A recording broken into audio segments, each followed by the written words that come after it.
कंहिं बि माण्हूअ जी सचाई जी ख़बर तॾहिं पवंदी आहे जॾहिं हू ॾुखे वक़्त में तव्हां सां गॾु बीहे थो या न।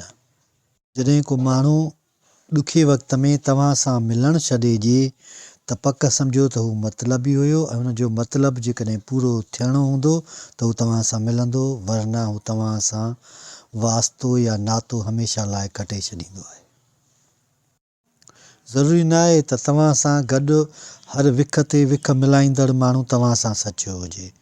उनजी सचाई जी ख़बर तॾहिं पवंदी आहे जॾहिं हू गुस्से में बि तव्हांजो ओतिरो ई एतिराम करे जेतिरो हू नॉर्मल या आम हालतुनि में कंदो आहे। कंहिं बि माण्हूअ जी सचाई परखण जे लाइ इहो लाज़िम हूंदो आहे त तव्हां हुनखे पंहिंजी कमज़ोरी ॿुधायो।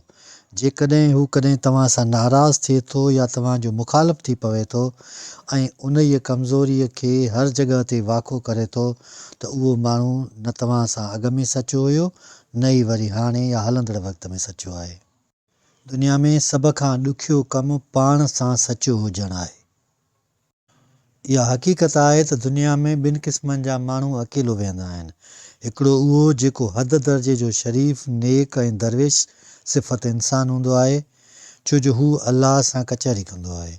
ऐं ॿियो उहो जेको हद दर्जे जो गुनाहगार, ॾोहारी ऐं चोर हूंदो आहे, छो जो हू पंहिंजूं ग़लतियूं, गुनाह ऐं कोताहियूं कंहिंसां शेयर करणु न चाहींदो आहे, तंहिंजे करे हू हमेशह अकेलो रहंदो आहे त मता कचहरीअ में का ॻाल्हि अहिड़ी निकिरी न पवे ऐं हुन जूं समूरियूं कोताहियूं ज़ाहिर थी न पवनि। मूड ख़राबु हुजण जे दौरान सभ खां बहितरीनु शइ समुंड जी लहर, ताज़ी हवा ऐं चांडोकी हूंदी आहे, छो जो ताज़ी हवा तव्हां में ॿीहर तवानाई भरे छॾींदी आहे। चांडोकी अव्हां में ॿीहर उहा एनर्जी ॾेई छॾींदी आहे त तव्हां वरी चमकी सघो था ऐं ताज़ी हवा सां गॾु समुंड तव्हांखे वधीक ताज़गी बख़्शींदो आहे।